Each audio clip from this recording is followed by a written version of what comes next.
I'm so happy to be welcoming my friends and colleagues in some wonderful work projects that we're doing together. Jonathan and Miya Wu Eden, who are a wonderful couple from Los Angeles area, extremely creative people, very deeply spiritual people. And of course, they're well on their way to becoming fabulously wealthy, right? That's the goal. Okay. So I want to start by just telling everybody a little bit how we came into contact together, which is everybody knows about my Dharma Moon platform, which is a meditation teacher training platform. But we also started, myself and Debbie Nutley, and in the last podcast we talked about it, a new company called Strawberry Moons Media, which was always a little baby. And my mother used to say, just a twinkle in the mother's eye before before you're here.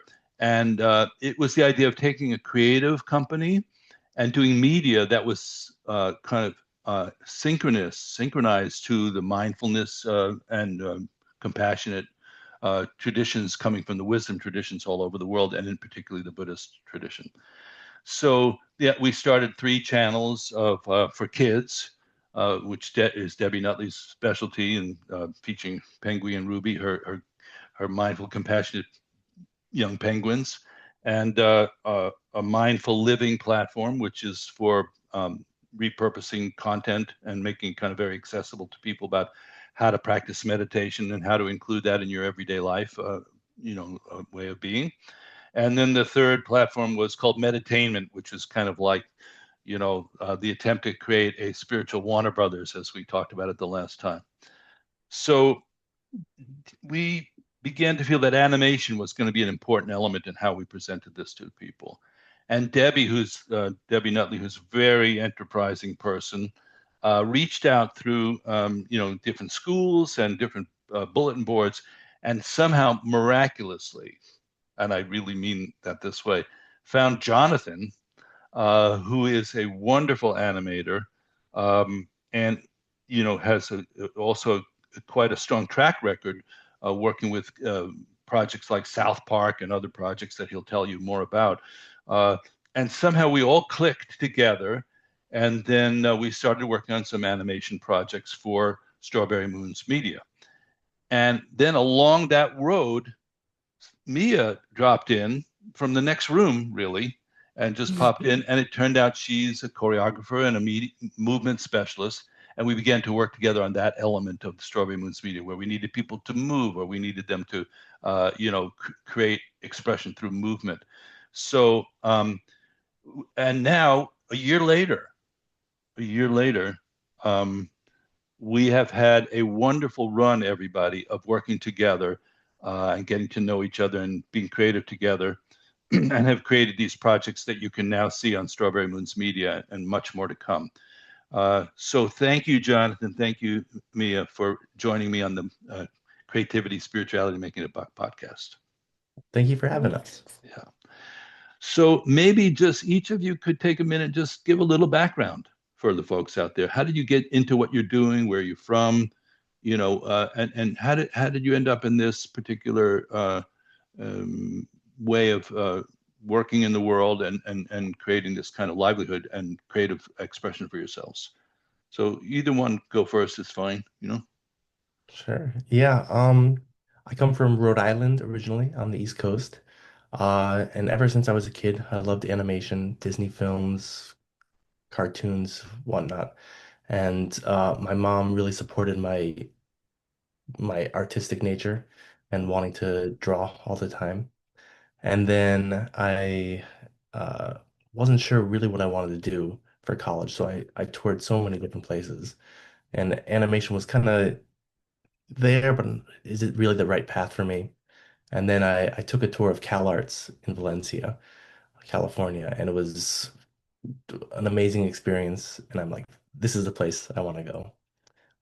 And since then, I've been in the animation field, worked for South Park, HBO, some Disney projects, New York Times, and now some amazing work with you guys at Strawberry Moons. Unbelievable. Is Cal Arts like the mecca of? Is it like the MIT of the animation world? It's one of the top ones out there. I would say for traditional hand-drawn animation, it's really the top. And that's what I wanted to do and get into because I was a really big fan of the traditional Disney style. Uh, So that's what I studied, character animation, while I was there. And it really opened up the doors not only in my training, but the network and community that was there at CalArts to really get into the industry. and what were you studying at the time then? You were going to UCLA for directing? Yes. At that time, I just finished my language school and I came from San Francisco, came to LA and studied the directing in UCLA. Okay. Directing for film, for live theater, Yes, for film. for film. Okay, wow. Yeah, for Uh, film, live action. okay, so we're going to want to get into that a little bit more. Um, and when did you first work together? Is our project the first one you ever worked together on?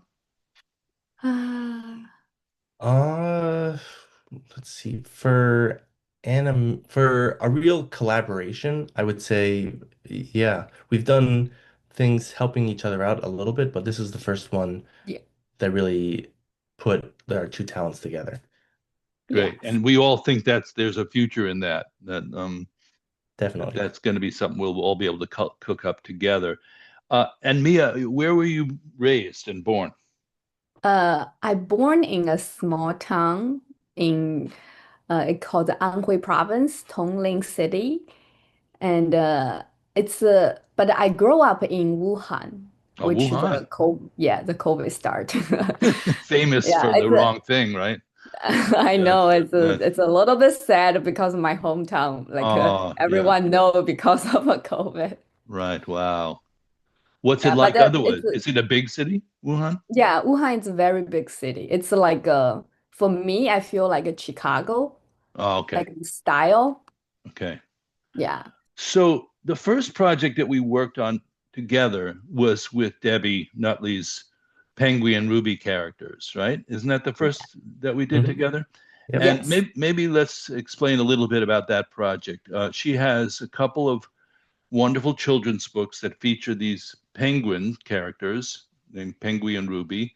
Uh, Penguin's more sort of a little timid, so he's working on the kind of mindfulness and sort of centering and focusing his energy a little bit better.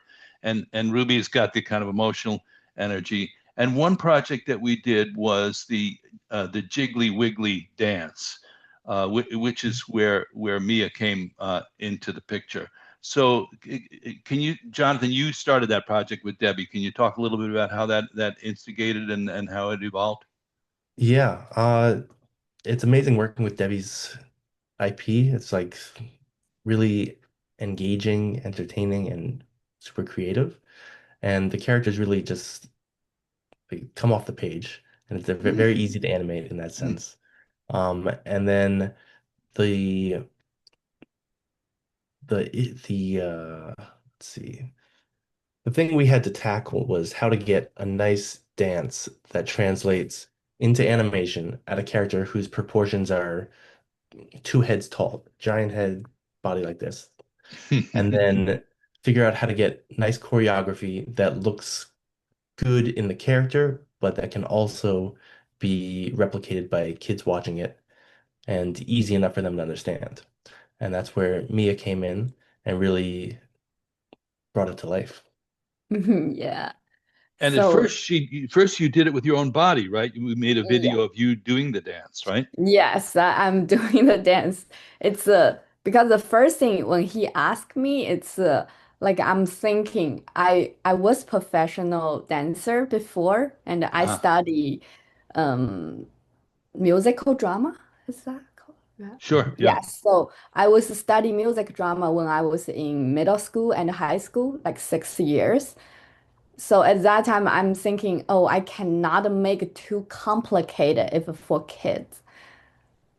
Yeah, Yeah. and also needed to be like because at that time I also pregnant. And yeah, so I'm thinking like I saw so many video about the kids and how to raising kids.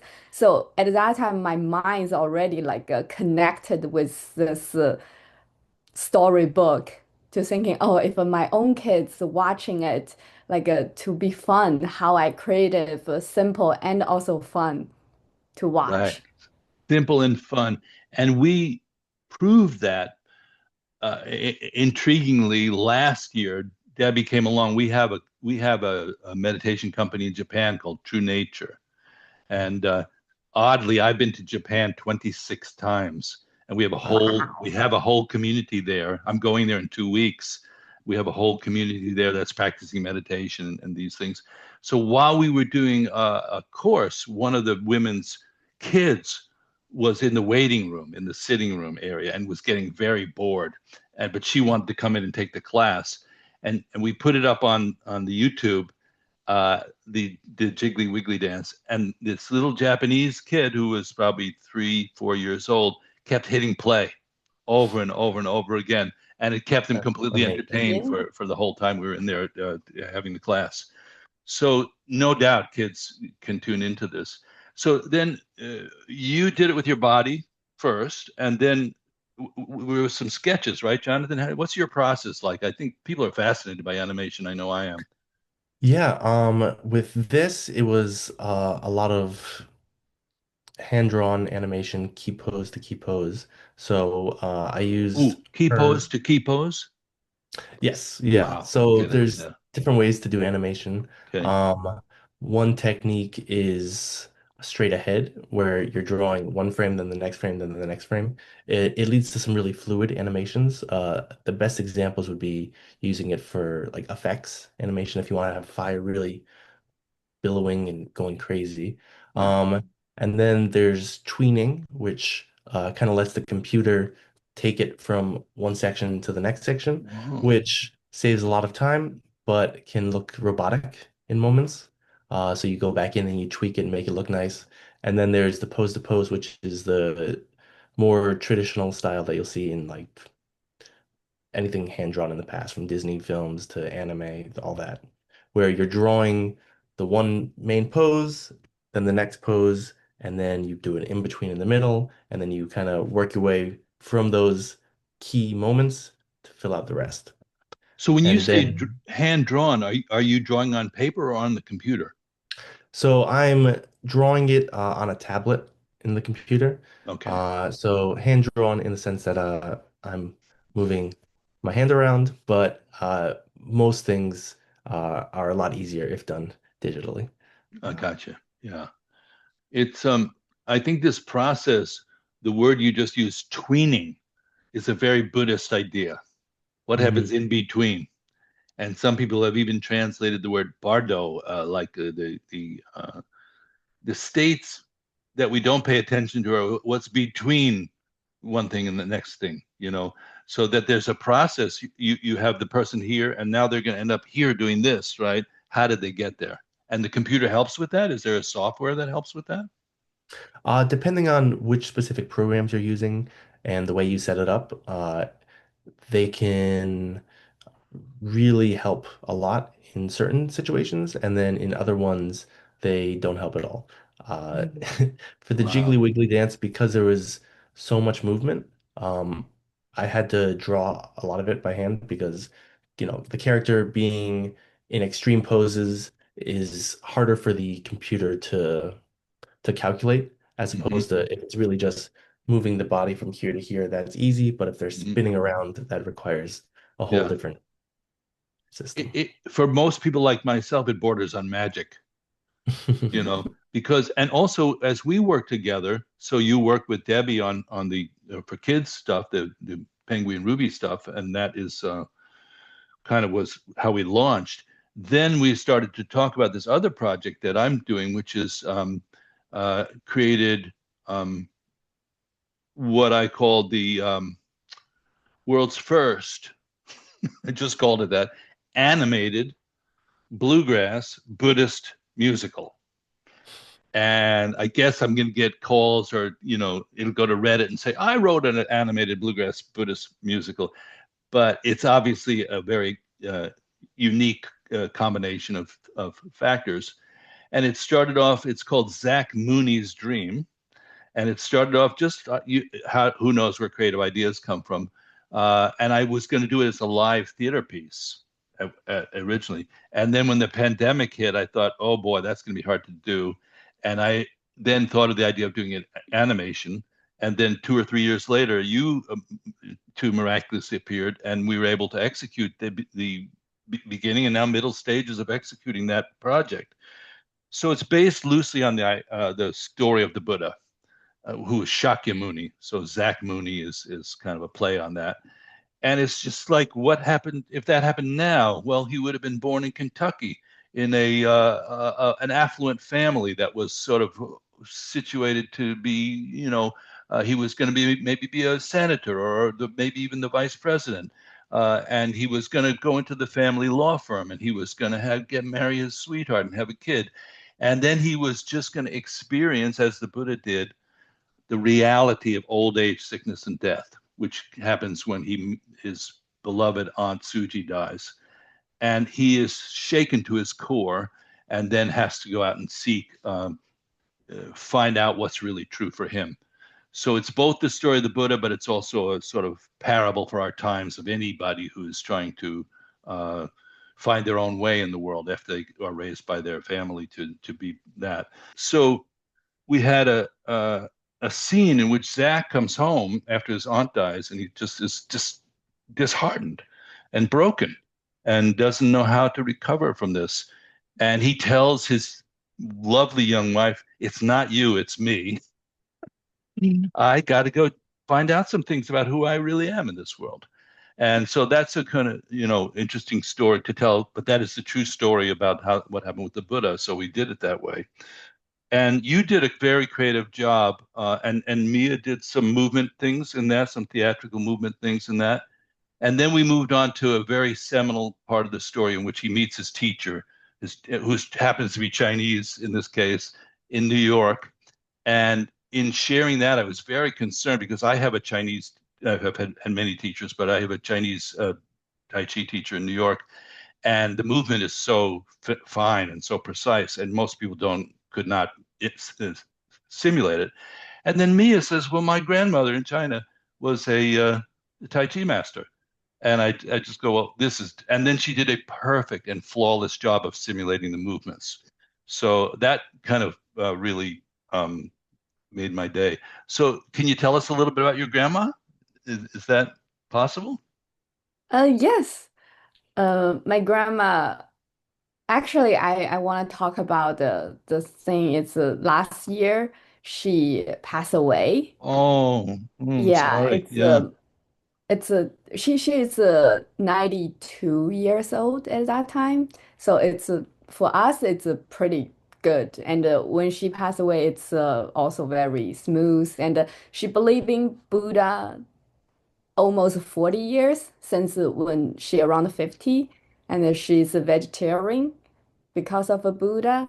So it's when I grow up with her, because my parents is pretty busy at that time, so I grow up with my grandma. Oh, okay. Yeah, so I kind of living in the Buddhaness around me, Mm, and it's I cannot say I'm a like a Buddhist. Buddhist. Yeah. Buddhist. Yeah. Yeah, but I would say it's just giving me a lot of life Yes. support from any way. Isn't that an amazing coincidence? And our whole interaction has just been, very, there's a word in Tibetan called tendrel or auspicious coincidence, which is something we've talked about before. But that was kind of a really, really good one. And that scene, just so you know, I shared it with my teacher in New York, Sat Han, and he loved it and really thought that we did a great job in terms of representing what a teacher-student relationship can be like, which Jonathan really, really got the how they work together, and also the kind of imagery of meditation, and also working with the mind and the body, which is really all that it's about. What was your grandmother's name? My grandma's name is Rui Yang. Well, wherever she is now, we're expressing our love and appreciation for her because she's with you. Yes. She's strongly with you. Yes, yes. It's the when Jonathan brought me in this project, and when we talk about the like she loved Tai Chi. Mm. Yeah, and when I grow up, she also taught me like the I don't know how to translate that. It's like a Tai Chi, but when you do Tai Chi with a sword, Yeah, the sword form. yeah, the sword form. Oh, So beautiful. Uh-huh. yeah, so we always went to the park with a lot of people together and doing that every morning. Wow. Yeah, so I it's could, like just bring me back like the old time when I was right, young and right. the all everything I love to doing it. Yeah. I wouldn't have dared to wish for this.